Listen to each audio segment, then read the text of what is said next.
Everybody, welcome back to the Muscle Intelligence Podcast. I'm your host, Ben Pakulski. Today, we've got another amazing episode for you. But before we get into that, I want to tell you about something I've been working on for the better part of 2 years. And many of you know that for the last 20 years, I've been helping people all around the world transform their body, whether it be people from the highest level pro athletes to just inspired people who want to take action on changing their body. And I'm dissecting processes and frameworks to try to really get to the bottom of what it takes to transform your body, what really has to go into changing the way you look, the way you feel, and ultimately the way you perform. And I've come to this really, really conclusive process that I think is inclusive of all the things that go into transforming. I think it's much different than what we're told. It's much maybe less than what we're told. And I think the paradigm in fitness is broken. I think most people are going to say, hey, you need to train more, do more cardio, and eat less food. And they're missing all these other factors that are ultimately the things that are preventing you from progressing. So over 95% of people fall short of their goals when they set physical transformation goals. And it's because they're missing a few key factors that I think I've identified. And I want to share with you in this brand new webinar happening on June 1st. And if you guys can join me, head over to muscleintelligence.com/masterclass. Now, space is very, very limited. So if you're interested in transforming your body, this is going to be a webinar for you. You're going to absolutely love the content. You're going to leave with so much value and a bunch of really cool bonuses. I would love to have you there. And this is only for people who are very, very interested and committed to transforming their body now. Because as I said, the space is very limited, and I want to give you my framework to help you make better decisions and ultimately guide you through this process in much less time than you think is possible. So if you're interested, head over to muscleintelligence.com/masterclass, register right now, and don't forget to show up. And we will notify you leading into the webinar, just so we make sure you're there. Now, today's podcast is with Dorian Yates, one of my greatest role models and mentors from the time that I was 15 years old. I absolutely loved Dorian, first as his warrior mentality, as a bodybuilder, and then how he's taken that warrior mentality and transitioned into a spiritual life now well beyond bodybuilding. We talk about everything from his mindset during his competitive years to how he was transitioned out of bodybuilding, not by his own choice, and now his transition into spirituality and even getting into some plant medicine conversations. It was an amazing conversation with Dorian Yates. Dorian, thank you for being a guest. Today's podcast is brought to you by Bubs Naturals. You guys know I've been the greatest advocate of Bubs Naturals, MCT, and collagen, and now their Fountain of Youth product. It's such high quality stuff, guys. If you're not already using MCT, the reason you would want to use MCT is as a replacement for your coffee, your cream, or your almond milk, or your oat milk, or whatever it may be in your coffee.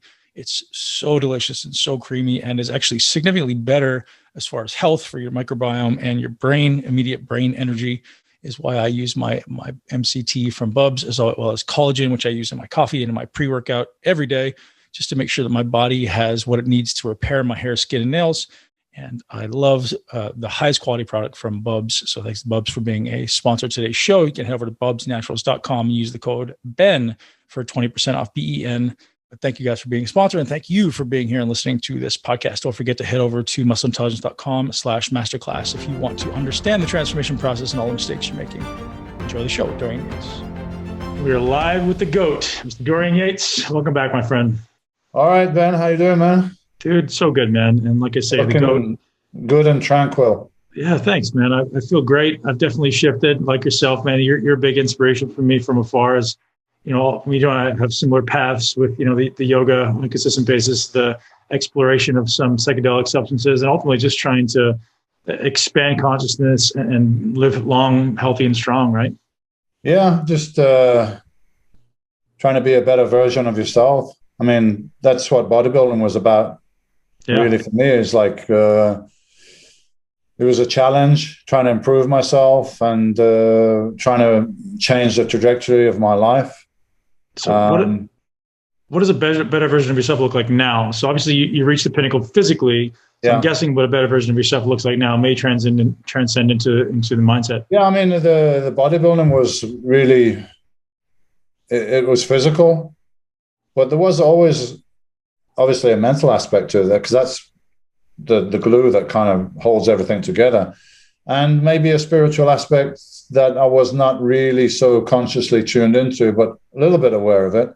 I mean, because when you're in the gym and you're giving all your focus to this thing that you're doing, and, you know, lifting and stretching and contracting, you almost leave everything behind. And maybe that's one of the reasons that people do go to the gym, because they forget about whatever is on their mind, and business and financial and family and all this. And you get that time where you're kind of, I mean, that's what meditation is, like really focusing on one thing. So I was getting that aspect as well. So I already had something there. And then I was introduced to psychedelics, and I saw that there's much more to reality. You know, the what we perceive with our senses and the physicality of the world, there's much more outside of that. So that was fascinating. And that, you know, some people start with meditation and yoga, and then maybe later they progress to psychedelics. But I kind of, for whatever reason, I started with the psychedelics, and then everything kind of came after that. I became curious about meditation, and then different kind of physical exercise, which was yoga, but yoga was physical and spiritual all at the same time. So I think that's what yoga stands for. It's a union, right? Yeah. Union, like the mental, spiritual, and physical together. And I really enjoyed that. So kind of trying to be a better version, and being connected to that oneness that I saw with the psychedelics, I guess. Yeah. What are some of the themes? Kind of become more empathetic for people, to other people, because ultimately we're all the same thing, having different experiences, if that makes sense. Yeah, it totally does. Man, that's what I saw on my ayahuasca journey was, you know, I'm part of it, you're part of it, we're all one. Like I said, I could never look at a person, an animal, a tree, a plant ever again the same way. You just realize it's you. It's just we're all coming from the same thing. We're going back to the same thing. Yeah. So it's ongoing, you know. Some people were saying to me, "Oh, now you should write a book about this, or should teach people." But I just feel like I'm really still a basic student, you know, very basic. I might be one of the greatest bodybuilders in history, but I'm still very much a student of this, and sometimes I lose it, you know. Sometimes I lose that connection, and have to work on it to get it back again. I mean, this period with the whole lockdown and everything was pretty stressful, and sometimes I lost that piece, and had to work to get it back, and I'm still working on it a little bit. Yeah, I chuckle there because I think you and I are both in the same boat. I think we both achieved relative success in bodybuilding, and then now it's almost like this level of, well, I'm not there yet, right? I haven't reached the same level of success there. However, there's millions of people out there, or maybe hundreds of thousands of people out there writing books who know less than you do, right, on these topics, and you could provide massive amounts of value, even more so than most people do. I think it's just that's just your belief system, right? And I'm the same way. Yeah, and I try to be humble with this. When you think you know too much, then you know nothing really, and there's always more and more to learn. And I mean, my daily practices are I do some breathing work. Sometimes I do some meditation, some yoga movement. But as far as the psychedelics, I haven't done any for a long time, and I'll be in August going to Costa Rica and Soltara, the facility there, and I'm headlining a camp there. So I'm looking forward to that. It's kind of getting a little upgrade. Maybe it's been a long time, so I think it's due. So what are some of the themes and lessons that keep coming up for you in life? Is there like a repetitive theme that keeps coming up, like I need to learn this lesson? The lesson I have to keep learning, probably still filtering through like what makes you behave the way you do and everything. A lot of it's from childhood and from trauma and stuff like that. So I've been filtering through that. That came up a lot during my last camp. And we were chatting earlier on before we went live about one experience I had where I really was I felt so weak I couldn't move, and all my physical strength was taken away. So it's kind of like the protective armor that I'd built up with all this physical strength and all that kind of masculine energy and macho stuff from bodybuilding was taken away, and I had to look at who I am without that. And that went back to my childhood, which most stuff does. I'm not never really had like therapy, like psychotherapy or a psychiatrist or something like that. But I feel I get that from the ayahuasca. That's the way I do it. Anyway, some other people might go every week or whatever they do. If I do ayahuasca once a year or something like that, I think I get a lot done in that whole week.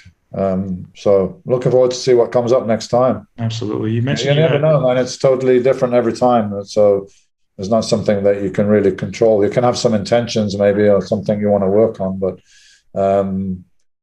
it's kind of the plants in control. Yeah, you mentioned you had an injury as a child?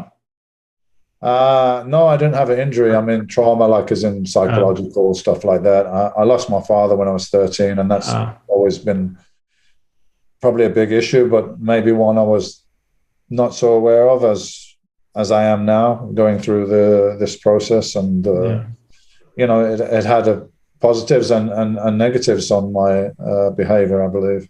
Yeah. What drove you into bodybuilding? Well, my initial introduction to bodybuilding was I was doing karate. I was a huge Bruce Lee fan, and I couldn't find any kung fu places where I was. So I was doing karate, and we were doing freehand stuff like, you know, push-ups and squats. And so I actually found that more, the physically challenging stuff more than the technique was more appealing to me. And I started doing some weights as well. They had some weights in the place. And it's something hard to describe. It's like, it just felt right. And I love the challenge of like seeing how much I could lift and push myself and everything. And I started buying bodybuilding magazines. Then when I left home at 16, I left school, and I was like, my life was upside down. I didn't really have place to stay. I was staying at friends' places, and it took me a long time to get stability. And when I think I was 19, I got arrested for some minor offense, and I did a couple of months in a detention center in UK, which is like a youth facility. And they try to teach you discipline in there and give you some trade or something like that. And one of the things we did was going to the gym and doing physical exercise and powerlifting a couple of times a week. It wasn't really bodybuilding, but they had weights there, and I could do squat and bench and deadlift and play around with the dumbbells. And I probably had the best physique in there out of like 300 guys. And I loved doing this. And I got a lot of positive reinforcement from the PT officer and the other officers. Even the inmates treated me differently. So I'm like, here's something that I enjoy doing, I can be good at, and I just think it's something positive and it can change my life. How? I didn't really know how it would change my life, but that's what it was about for me. It was something that could change the trajectory of my life.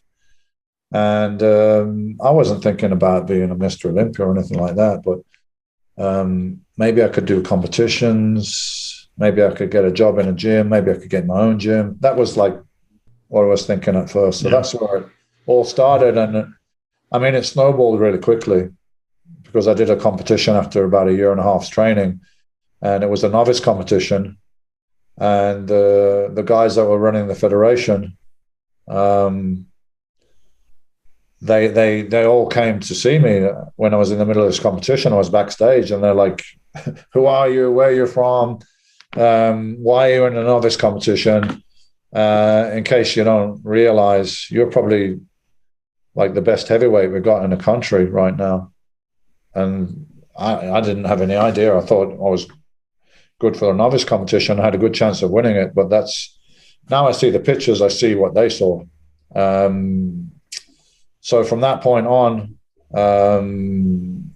it changed. Then I see I can really do something with this. I did open a gym.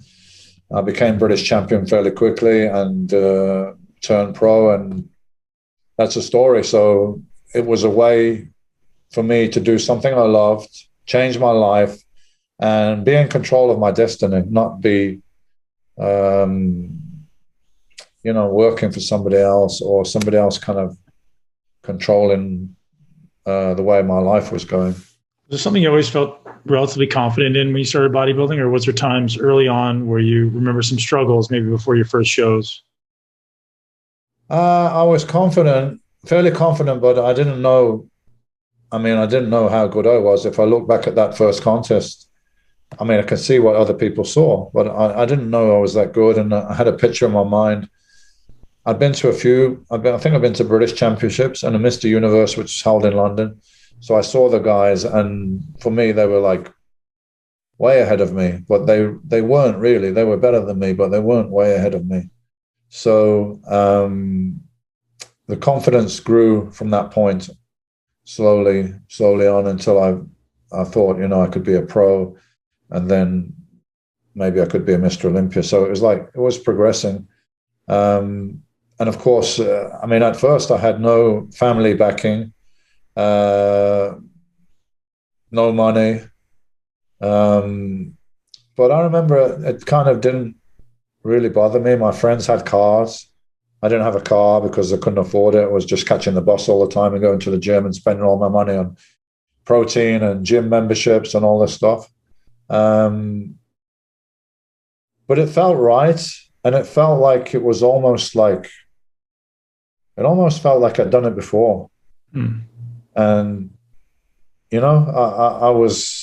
I deep down, I knew what was happening and what was going to happen deep down. But sometimes on the surface, I would doubt it. But after that first experience, and of course, I got some good people encouraging me, which really helped. I had a guy who I met at that first contest. His name was Ron Davis, and he was the head of the British Federation, and he was a judge at the Mr. Olympia as well. So the guy knew the sport. He knew what he was talking about. And he took me aside and was like, look, you've got what it takes. Trust me, I know everybody. And even there's some guys in the Olympia that I think you're better than them now. And I was like, nah, come on, man, no. He's like, yeah, look, you could beat this guy, and in a few years, you'll be right up there. So somebody that took an interest in me and had experience, that was helpful. Sometimes when things come easy to people, which it sounds like you're naturally gifted, they tend to slow down. They tend to relax. Yeah. You had a reputation for being the hardest working guy, maybe in the history of the sport. And where do you think that came from? Right? If it wasn't the necessity, like it wasn't pain, what was that driving force? Well, it kind of was a necessity because I didn't feel like I had any other options. So I had that hunger, and I was very careful to try to keep that, even when I was Mr. Olympia and I had a good income and I had a nice house and a car and all this stuff. And several times I thought about moving to the States because that's where bodybuilding was at, much more so than it is now, probably. Everybody's, more international now. And even in the States, people are spread all over the place. Then it was USA based and mainly in LA, California. So I thought about going out there. That's where the industry was. But I'm like, no, better to stay here because keep your feet on the ground, remember who you are, and don't get distracted. There's going to be so many people pulling on your time if you go out there, left, right, and center. I had a contract with Weider. Weider's offices are out there. So I thought if I hide away in England, they can't call me up and ask me to go here tonight or go there. And I love to train. And it was the training and the discipline of the training and even the meals and everything, weighing my food.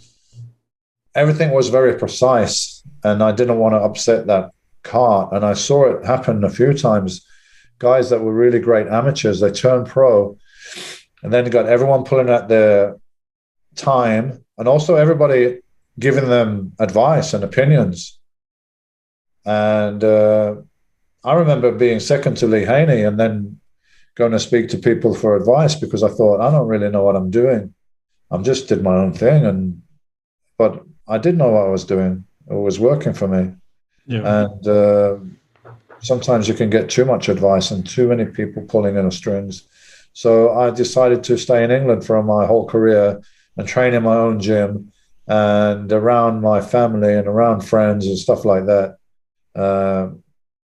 That would keep me grounded.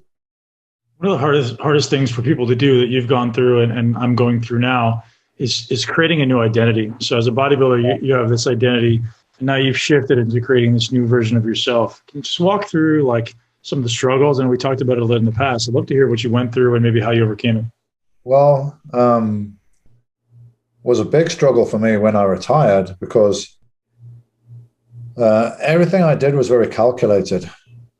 Every contest, apart from I did my novice competition, and because the federation were very impressed with me, they wanted me to compete on the British team as a heavyweight in the World Games, which was being held, I think it was 2 weeks later. And they persuaded me to do that. And it was 2 weeks later, and I wasn't really ready for that level of competition. I did okay. I got 7th place out of 13 guys. Winner was Ben May, went on to be, top place in Olympia. 2nd place was Matt Mendenhall, who was a phenomenal amateur, never really reached his potential, probably. So I got 7th place in this pack, which was great really for the time, but I wasn't ready for it. I wasn't ready to challenge. So I said, after this, right, I'm not going to enter a contest until I'm really ready. Everything's perfect. And I feel I've got a chance to win. Of course, that's never guaranteed. So I controlled that. Again, living away from the States was stopping people from trying to have some control over me and direct me where they wanted me to be and who they wanted me to be. And when I retired, it was due to an injury. I tore the tricep tendon 3 weeks before Mr. Olympia. I mean, really, it's a miracle that I was able to go and compete. I couldn't even train the last 3 weeks. And then after that, I had the surgery, repaired it, but it wasn't the same. And mechanically, it was much weaker. Aesthetically, it didn't look the same. So I was kind of forced to retire. I hadn't planned it. I hadn't, planned all the exit, which I would have liked to have done. So I went from being, on top of the world, Mr. Olympia, coming back to England, and kind of was, because of my choice to stay in England, cut off from the rest of the bodybuilding world. And there wasn't the internet then, there wasn't the social media and all that stuff that keeps you connected.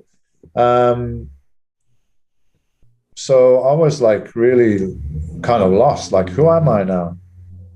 What am I doing with my life? I hadn't really planned my exit. I was starting to think about that. Hey, before I had the injury, I was starting to think, wow, this is turning into a bit of a job now. I'm kind of losing that passion and how much, how can I get better? And that was the thing that drove me, at least striving to get better. So I was starting to think about my exit, but I hadn't planned it. So it was from one day to the next, it was finished. And because of how I am, I didn't even want to do guest appearance or guest posing because I didn't want to go up there and without being able to train properly. This injury really restricted my training. I'm sure I could have done it and still I would look good and, would have exited out slowly, but I didn't. It was one day to the next. And then a lot of things happened because I was in a different mindset. And maybe in my marriage, my personal life, I had some problems that I was not addressing and was ignoring because I didn't feel I was just in a tunnel vision. Now the tunnel's gone. So I ended up separating, going through a divorce. A lot of stuff was going on. And it took me a lot of time to kind of adjust to that. And to realize that, okay, you're not doing that thing anymore. You're not that guy anymore. But you also don't have to be in this tunnel that you put yourself in. And there's more to life, and you can taste and smell and experience many more things if you want to. So that was the kind of change in the mindset that eventually occurred that got me out of that. But yeah, I was very kind of down and lost for probably a few years. Yeah, you seem to have done a complete 180 though. So when I left bodybuilding, I'm sure you got this too. The thing I still get is like, hey, what happened? I'm like, well, nothing happened. I chose to leave. And like, well, why are you so small now? I'm like, well, because I'm not competing in the Mr. Olympia anymore. What do I need to do? So I'm curious how you were psychologically okay, and maybe what pulled you down that path of like, hey, I'm okay with walking away from this. I'm okay with all the people maybe talking. Yeah. Maybe you didn't have haters like I did. I'm assuming you probably did. But what did it look like psychologically to just transition to this new identity? Like it was because it's a complete 180. Yeah, and probably more so in the last few years. You know, I always told myself, and I believe that I'm developing this physique, I'm developing these muscles. It's a challenge, and I have the competition as a benchmark, and I want to be as good as I can be, and that competing against other people is gonna help with that. And but when I'm not doing that anymore, do I really need all that muscle mass? Is it beneficial for me? Is it healthy? So I came down a fair amount in body weight, and let's talk about it. I mean, professional bodybuilders use performance-enhancing drugs, use steroids, growth hormone, all that stuff. And I always justified that to myself by saying this is, you know, basically tools of the trade, right? You know, if you want to play in an even playing field, then you got to do that. But when I'm not competing, I'm not going to do that anymore. And I don't think it bothered me too much losing the body weight. And now I just think it's healthier, it's more practical. I don't need it. I even make jokes about it. I'm like, and it's true, really. I was happier when I could get into a Hugo Boss suit off the rack. Yeah. I didn't have to, go to the tailor and get it made and all this stuff. So just things like that. It's like, it's a totally different mindset. I don't need all that muscle mass anymore. I'm not competing. So why would I try to maintain it? If I did, I would be doing it because I'll be doing it for somebody else. Yeah. I'll be doing it for other people. And I'll be like behaving in a way that I think other people want me to be. And they might even think that, but, obviously there's some pressure. Well, I remember when I was Mr. Olympia and people were like, look at Arnold now. Well, he's not like when he was Mr. Olympia. I'm like, why the fuck would he be like that? Why does he need to be like? I could never understand that. As a guy that's like world champion boxer when he's 30 years old, is he going to maintain that training and that discipline and all that stuff when he's 55, 60 years old?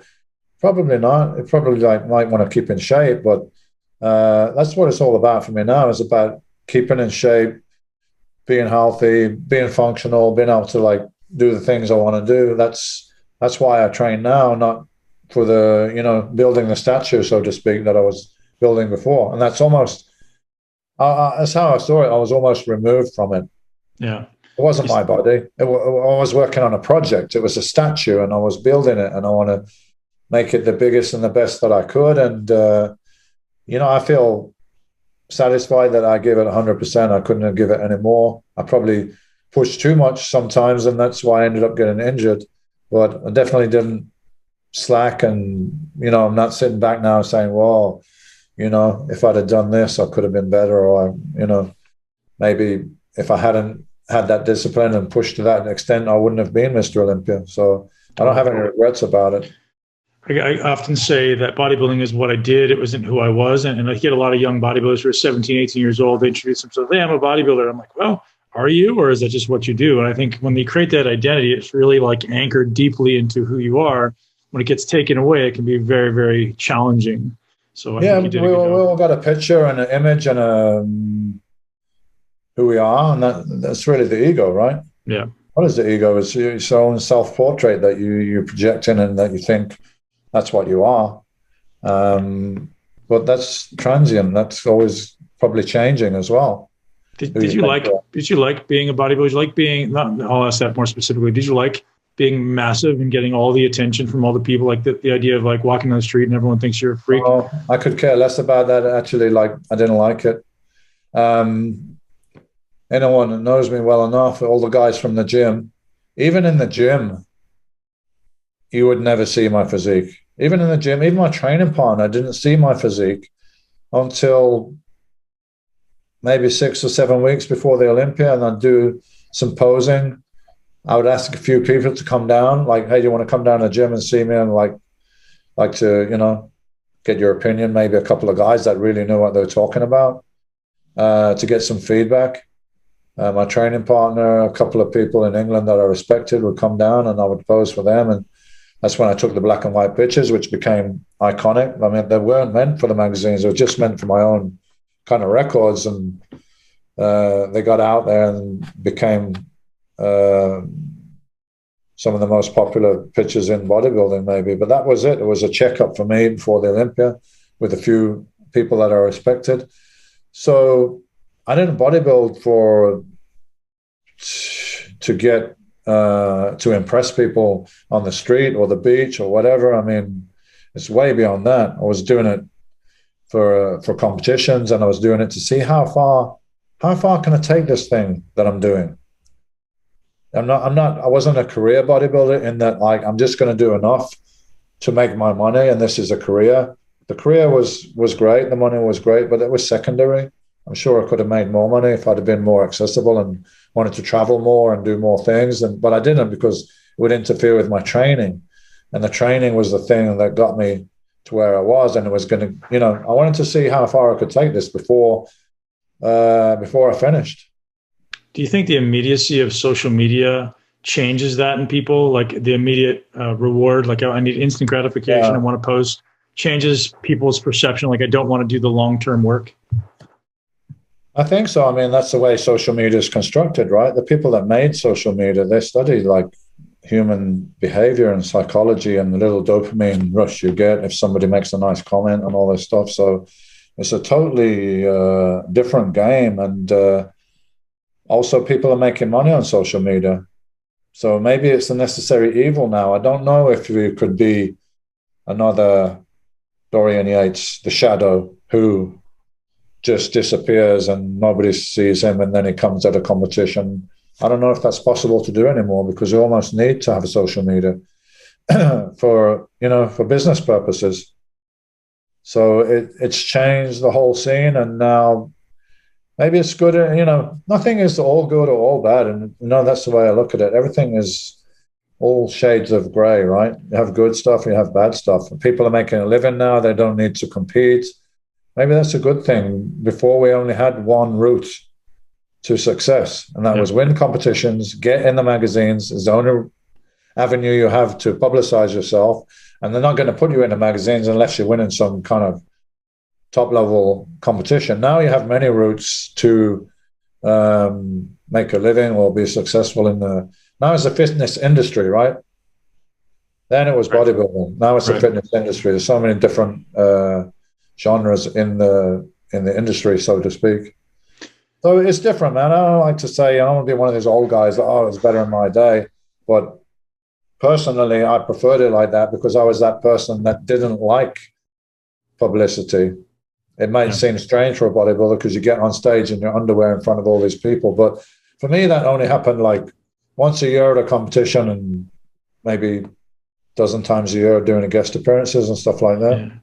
So both Flex Wheeler and Chris Cormier on my show said you were the only person they'd ever met who had a presence that they could feel without seeing you. They could feel when you walked into the room. Did you know that? Have you heard them say that? And did it feel like that to you? Chris Cormier is a good friend of mine. I'm friends with Flex as well, but Chris is closer because he's been to England. He's come and stayed and lived at my house for a little bit. We trained together and all that stuff. So Chris told me, he said, I could feel a force field off you.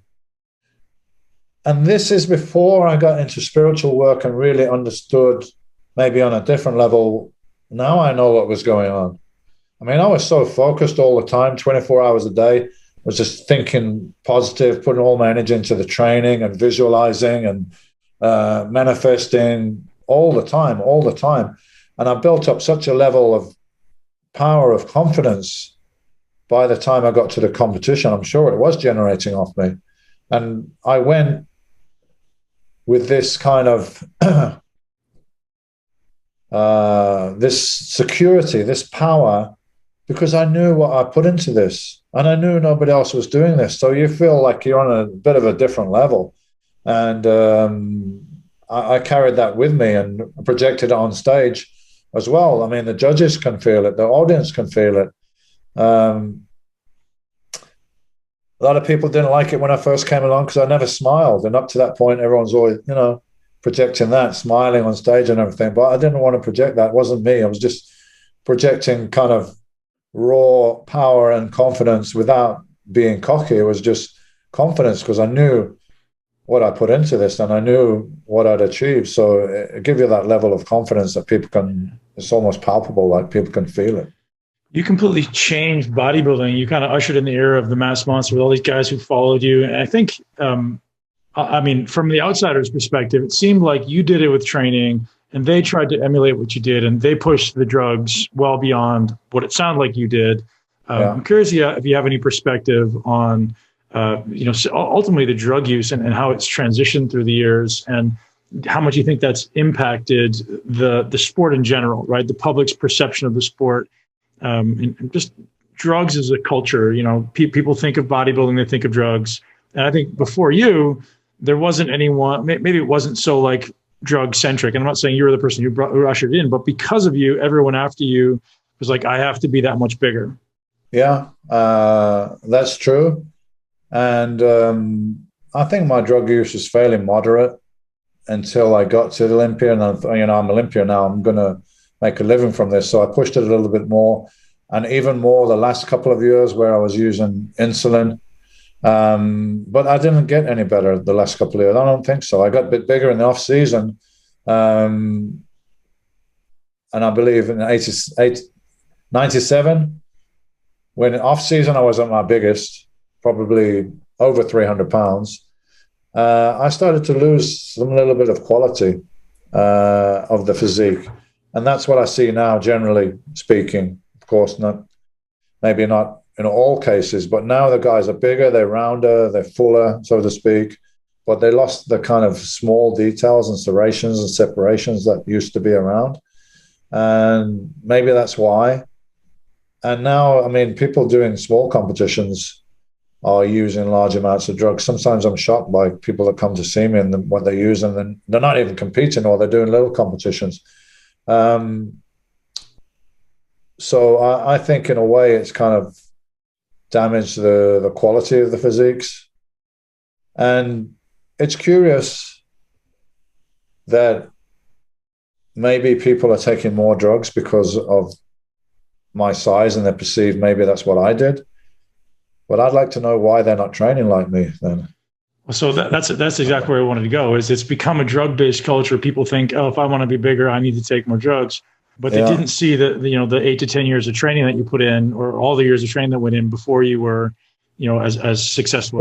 I mean, the drugs are just going to help you to recover and keep you in an anabolic state, but you got to do the work in order for that to be effective. And that's what I did. I did the high intensity, heavy training. Although, I mean, there's this misconception about my training. It's just about lifting heavy weights. It's not at all. Everyone that comes to training with me in the gym, I mean, you've got to use maximum resistance, but within the boundaries of like keeping the form absolutely strict, getting as most as you can out of each rep, controlling the weight, reducing any momentum, squeezing in a contracted position, slowing down the negative, making everything as stressful on the muscle as you can. And if you go over a certain amount of weight and you start loosening the form, then you're actually getting less stress on the muscle because you're creating momentum. You're bringing outside forces, other muscle groups into play. So it's almost like an art form. It's all about technique. And if you watch my video, yes, I'm using some heavy weights. But if I was wanting to do, let me see how much weights could I lift from A to B, I could have used more weights, but it wouldn't be as effective. So it's about technique and putting as much stress on the muscle as possible. And I think that's the biggest misconception about my training, that it's just, let's go in there and throw some heavy weights around. It's not about that at all. Yeah, I would say you were 20 years ahead of everybody else because no one else, even now, trains that way, right? And I'm like, what are people not seeing, right? Success leaves clues. Watch the guys who have the best physiques, starting with yourself and going, well, why am I not doing that? I think it's because people don't train to actually grow. They train to say they trained, or they train to say that I lift this much, right? So it's like I want the immediate gratification rather than the actual result. Yeah, I mean, you ask yourself, why are you doing this? What's your goal? What's your target? What you're trying to achieve? Yeah. And I was trying to achieve the biggest, best physique that I could. And when we're talking about mass monsters, I don't know, it used to irritate me a little bit because, yes, I had a great size, probably more than, previous Mr. Olympia. Even Lee Haney was a big guy, but I took it to another level. It was probably 10, 15 pounds heavier at the same body weight. But I was always really striving to have the best condition as well. So I could have come in and bigger into the contest, as well as, photos prove that were taken earlier, but I wanted to get the condition as well. So it wasn't just for me purely about size. That was just one of the factors. Yeah. But I took to, the next level. Your condition was always so on point. What do you think you did that allowed you show in, show out to replicate that? Whereas now you guys you go to Olympia, like some years, like all the guys are in great shape. Some years everybody's completely off. Well, I mean, it's difficult. If you look, some years maybe a little bit down or a little bit better. Across my career, of course, there's always some variables, but I was always pretty much near to the point. And I was very analytical about things. And I developed like a kind of a system or a format of things that I did by keeping notes all the time. I did this in the off season, even like day to day, every workout, my base diet. And if it went up or down, I'd make a note from that. Supplementation, anabolics, all these things. And I wouldn't change like a bunch of things at the same time. If I'm going to make one change in my program, in my format, I'm going to make a change. Then we're going to see if that's a positive or negative. Make a note. If it's a negative, then that's it. I'm done with that. That's not of use to me. But I think, I don't know, because I don't coach people for the Mr. Olympia. I do coach people, but generally not a lot of pros. I did coach Gabriele Andrulli because he came to train with me for the wheelchair. Mr. Olympia. He got second.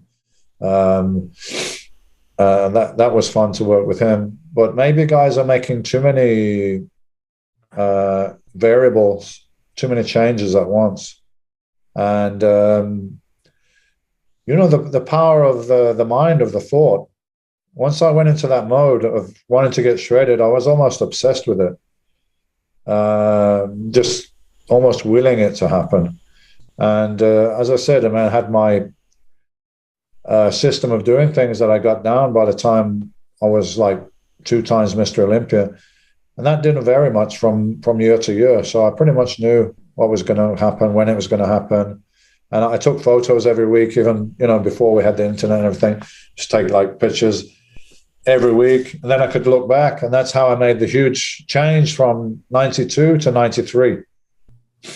Everybody wants to know, what did you do from 92 to 93? Did you, just suddenly take huge amounts of growth hormone, or what was it?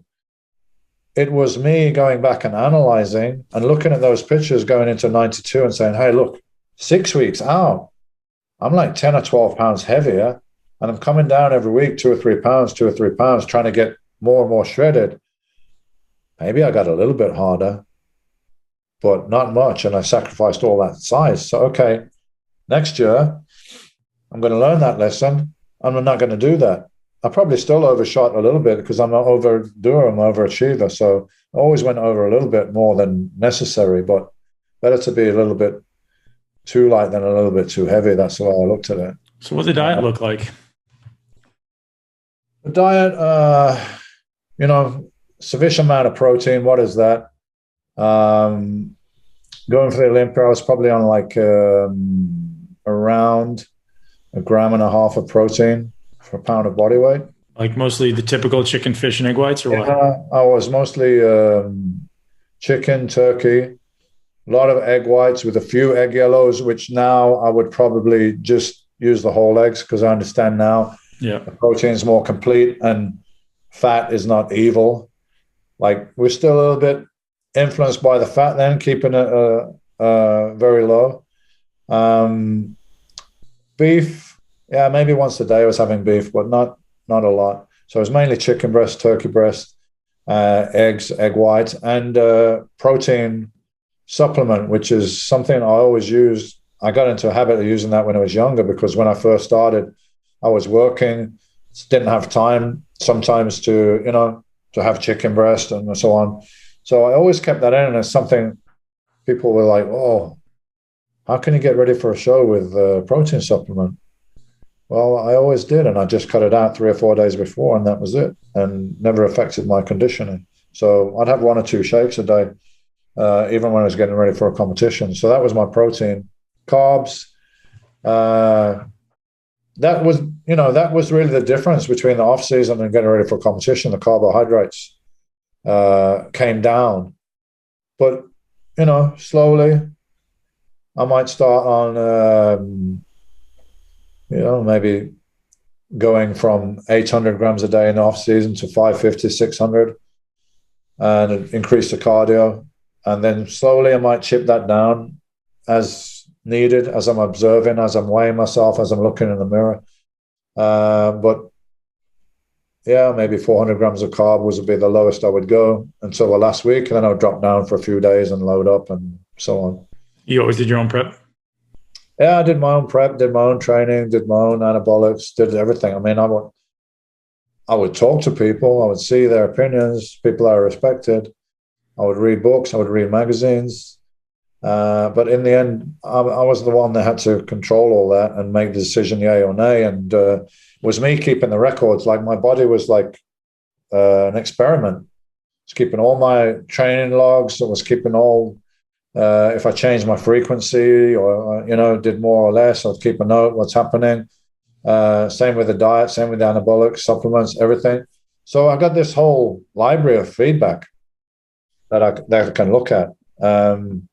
So I probably wouldn't be a good student for a coach because I would have always want to, in the end, make that decision and take responsibility for it. I couldn't be like, yes, okay, that's what I'll do. I'll be like, why? But when? But why? But so. I laugh because I'm the same. Do you still have your journals? I do, yeah. I still have them, the old like notebooks. And, it's funny because the first ones from 83, 84, they're a little bit, got all these positive affirmation phrases on the front and everything. Maybe a little childish, but, I was really looking into that as well, the mental side of it. I was reading about that. I was reading about sports psychology and positive affirmations and all these kind of things I was into back then before it was popular. Yeah, so you say you're launching a school online to teach your training methodologies. Would you ever consider including replicas of your journal into that? It's a good idea. Right now I have DY Academy where I'm training people, diet, training plans and so on for the individual. And we're also working on expanding DYHAT, which is my certification program, explaining my training methods and all the principles behind that. So we're working on that now. And for sure, like keeping a journal, keeping a diary is an important part of that process. So we'll definitely be helping people with that. Probably, a little bit more tech now. You can do stuff online on your phone, on your computer, where I just had these books that I was kind of scribbling stuff down into, but we might use them as examples, yeah. Very cool. Do you ever get to work with Mase and Arthur Jones? Never met Arthur Jones, read his books, obviously, as it was coming up. Mike Mase, I met Mike Mase at Gold's Gym through Chris Lund, who was a British photographer, and he knew that I was a Mike Mase fan, and I kind of he influenced my training and my thinking a lot. I loved his articles in the magazines because they were very logical, and I kind of think like that. I'm kind of got mathematical brain, everything has to make sense to me. and his training articles made sense. And when I put them into practice, probably more importantly, it worked. You know, if I sometimes I started training more frequently or more volume, a bit more like the other guys in the gym, I just stopped growing. It would just come to a halt. Okay, tried that for a couple of weeks and not getting anywhere. Let me cut back. Oh, I'm growing again. So, you know, I was getting the feedback from my records and everything. So I met Mike. I'm not sure if I met Mike first in, I think maybe it was 91. I met Mike and we did some training sessions together in 92 and 93. And Mike's like, what are you doing? Well, basically I'm, you know, doing a few sets to warm up. Then I'm going to bang and I'm going to failure. And then I'm going to maybe drop down 10% to the next set and go to failure again. So I'm doing 2 sets to failure after on every exercise after warming up. He said, how about you like cut that back to 1 set, just cut the volume back a little bit more. And I said, okay, I mean, you know, nothing to lose. I can always go back if it's not working.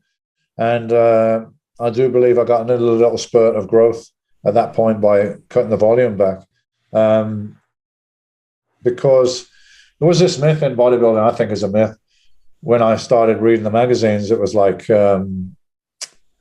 okay, if you're a beginner, you train 3 times a week and you do X amount. Then you're intermediate, you train 4 or 5 times, you do more. If you're advanced bodybuilder, you train 6 times a week and you do much more. Well, the thing is, you can actually recover more quickly when you're a beginner because you're not able to put that much stress on your body.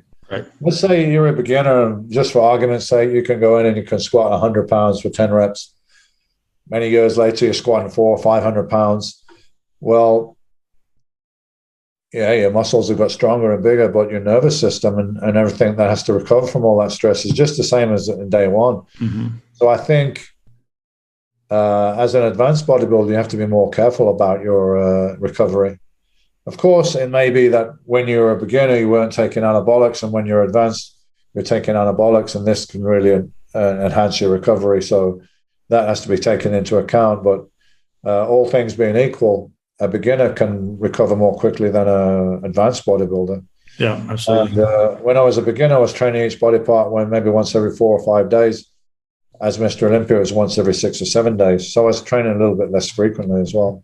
Do you think all people, including beginners, should be doing the high intensity method, or do you think it makes more sense for them to start with a little more volume, and then as they get better and better and better at every exercise, they actually can do less?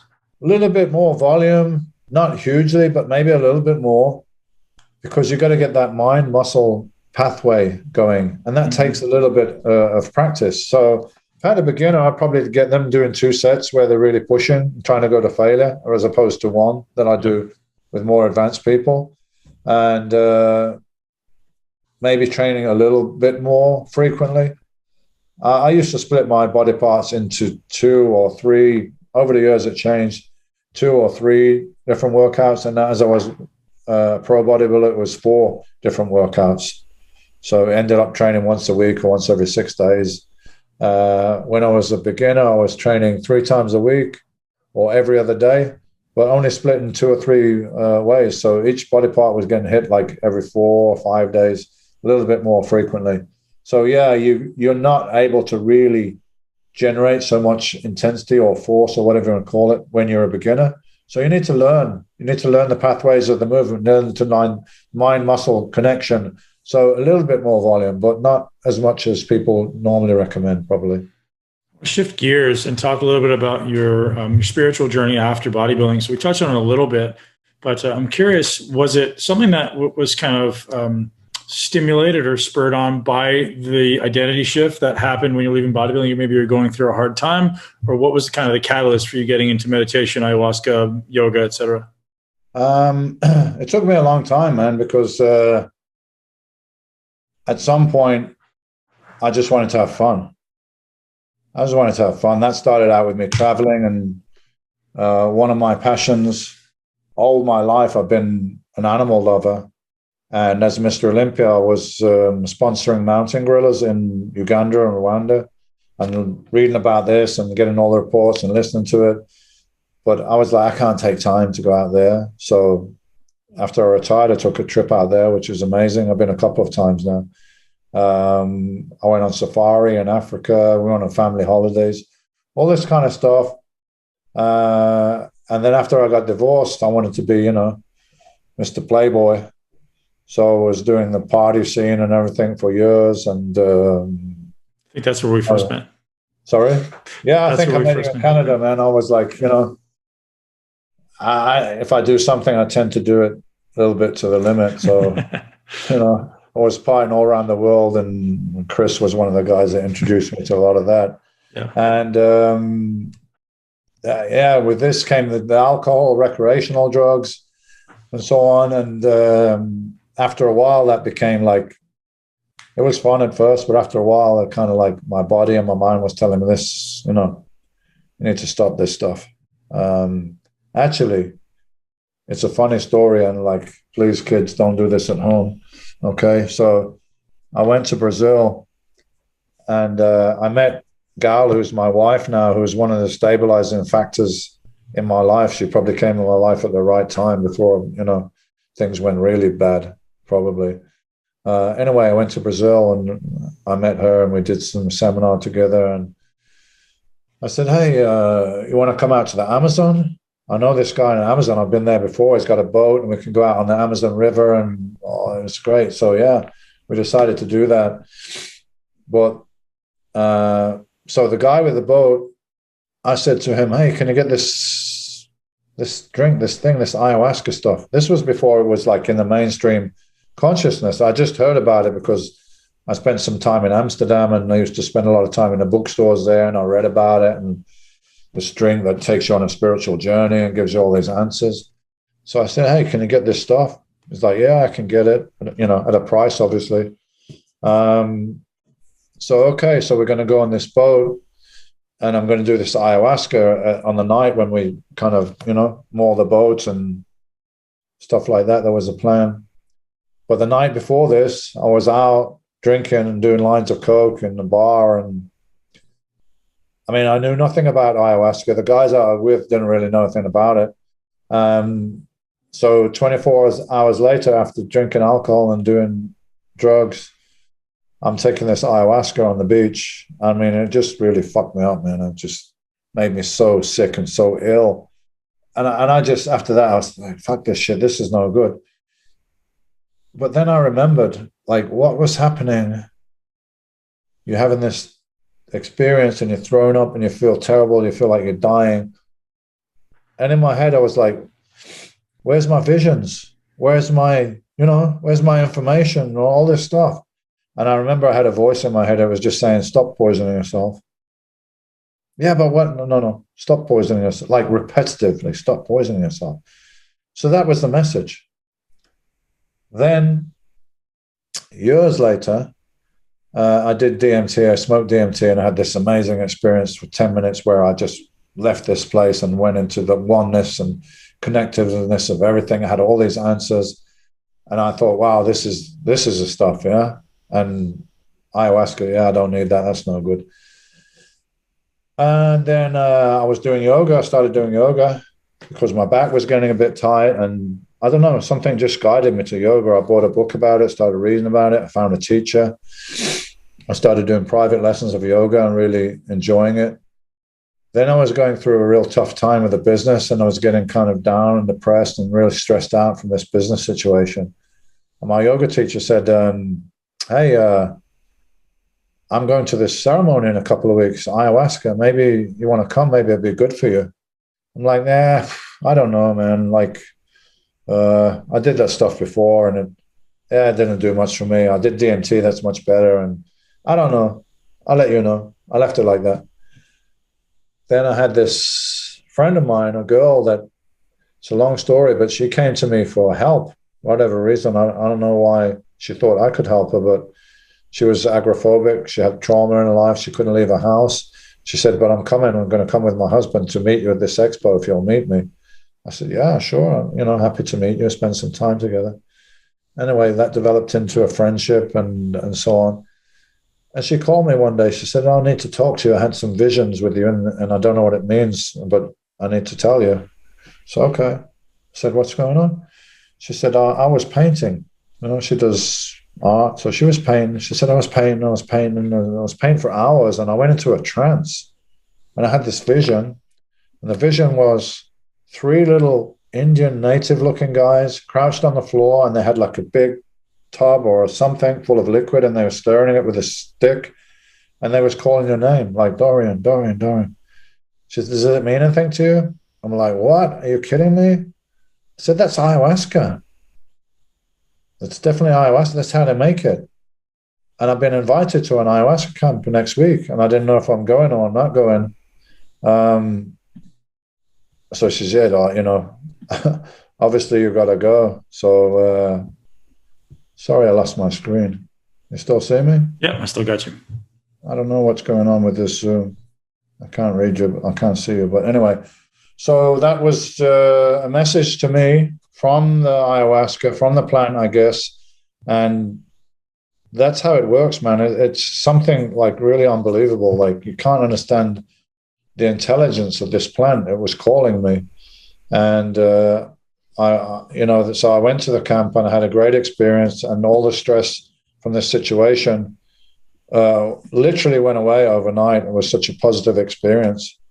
So that set me on the path. And then later on, the same lady, she had another vision, and she said, "I saw you somewhere in South America doing ayahuasca, and you have a film crew with you." I'm like, you know what? I have no idea how that's going to happen. But the first one was very helpful. So I just keep that in mind.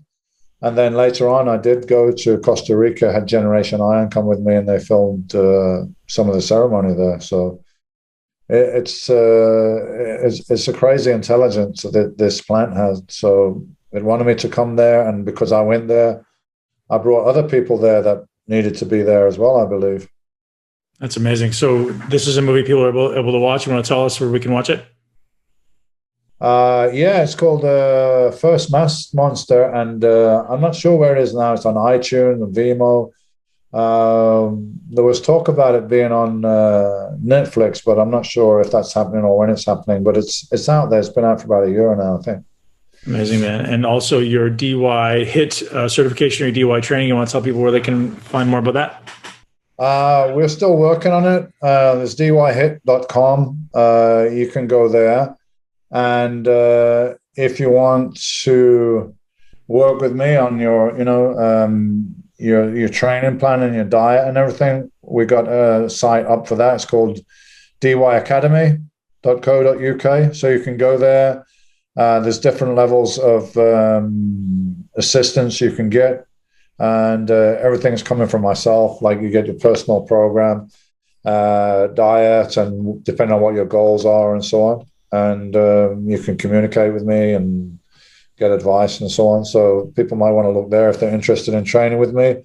And we've got a huge variety of people that are on there. Mostly they're not competitive bodybuilders. They're just people that want to improve and lose weight or gain weight. And some guys competing, but the majority are not. So whatever the level is, man, I enjoy advising people, and I hate to see people wasting their energy and wasting their time. That's the worst thing I see in the gyms so much. So if you want my help with that, then you can go check that out. I think it's so great that you're doing that, buddy, because, you know, the fitness industry seems to be more and more misguided every year. Even though the information gets better, I think there's just more people entering it, and they think they have an idea what they're doing and they really don't. So people like yourself leading. Oh, yeah, more people entering it. And, you know, the thing is, anyone can go on the internet and put something up there and promote themselves. Whereas before, maybe it was, you know, you had the books, you had the magazines. If you want to get a book published and get your opinions out there, you have to have some kind of credibility. Same thing with the magazines. You wouldn't get in there unless you really had something of value. Now everybody's out there. There's almost too much information, and people making a career out of training other people is sometimes like the blind leading the blind. So it really is. You know, I've been there, done that, and my knowledge comes from 40 years of being in the gym and helping other people and observing and learning and whatever your level are, that's useful knowledge that you can tap into and save yourself some time. Yeah, one thing I always say is you don't know how far you can push a system or really how it works until you push it to its limit, very much like you did. And you can see, hey, this works, this doesn't work. And so many people think they know what they're doing. But until you really push a system, really push a muscle in this case, you have no idea what you're capable of, what's going to break, and ultimately how to adjust it to make it work more effectively. Exactly. So, I didn't have a coach for Mr. Olympia, but I'm coaching other people now and helping them achieve their goals, which is nice, man. It's nice to see people changing we always change somebody's life, if they get into shape, they feel like a different person. Yeah, the body is this beautiful path to changing everything, right? It can be like this catalyst. If you take control of this one thing in your life and you develop discipline, you can start applying it to everything else in your life. So yeah, I mean, it spills over into everything, right? If you get this system, you get the discipline, you get a plan, and you can see things changing in front of you in the front of the mirror, and it's exciting, and that spurs you on to do more and more, and all that kind of discipline and planning and everything. You can apply that to other things in your life. I also don't want to forget to mention DY Nutrition, which is your amazing supplement line that you're still promoting. Yeah, sorry about it. I get so many requests from the US that we're not in the US yet. We hope to be there. We hope to be there this year, but the whole thing with the pandemic and the lockdown and everything kind of set our plans back. So we're solidifying things in Europe where we are and Middle East. And we'll be in Canada and US hopefully next year. So everyone that's been messaging me from the States, thanks for that. Thanks for your interest, and we are working on it. But in Europe and Middle East, we're going strong there. We have two lines now. We have the Shadow line, which is more hardcore, maybe more bodybuilding, and we have a Renew line, which is great, more kind of mainstream and kind of some of the stuff that I'm taking now for my general well-being and health as well. Dorian, you inspired millions and millions of people during your career, buddy, and you're doing it even more now that you're transitioning and perpetuating this healthy spiritual life. And so thank you for what you do, truthfully. Thanks, man. Thanks for having me on, Ben. And, interesting for me to watch your journey as well. And hopefully we're going to meet up and do something together on that in the future. That's what I feel, I'd love to, man. Let's make it happen. Destiny will sort that out. Absolutely. Thanks, buddy. All right, brother. Everybody, that's a wrap. Thanks so much for tuning this podcast with Dorian Yates. Again, so much value, so much insight. This guy has transitioned out of being the best bodybuilder on the entire planet for many years. Some people call him the greatest of all time. And I think he's got so much value to share with you, me, and the entire world. And if you're someone who is struggling to transform your body, whether it be to build muscle or lose fat, or ultimately just live your greatest life, head over to muscleintelligence.com/masterclass. Register right now for my webinar. And we're going to walk you through this amazing framework and process that I've created to help you overcome all your transformation limitations. Thank you so much to bubsnaturals.com for being the sponsor of today's show, bubsnaturals.com/Ben for amazing MCT, collagen, and their new Fountain of Youth product, which is fantastic. Thanks, guys. Appreciate you being here. As always, I don't take your time lightly, so I really appreciate you being here. And don't forget to leave us a 5-star review on iTunes and subscribe. As always, much love. Have a great day. Thank you so much for tuning in to Muscle Intelligence. If you enjoyed today's episode, please be sure to share it with at least one person you know. Make sure you're subscribed so you never miss an episode. This podcast is for information purposes only. The statements and views on this podcast are not medical advice. This podcast, including Ben Pekulski and the producers, disclaim responsibility for any possible adverse effects from the use of information contained herein. Opinions of guests are their own, and this podcast does not endorse or accept responsibility for statements made by guests. This podcast does not make any representations or warranties about guest qualifications or credibility. This podcast may contain paid endorsements or advertisements for products or services. Individuals on this podcast may have a direct or indirect financial interest in products or services referred to herein. If you think you have a medical problem, consult a licensed physician.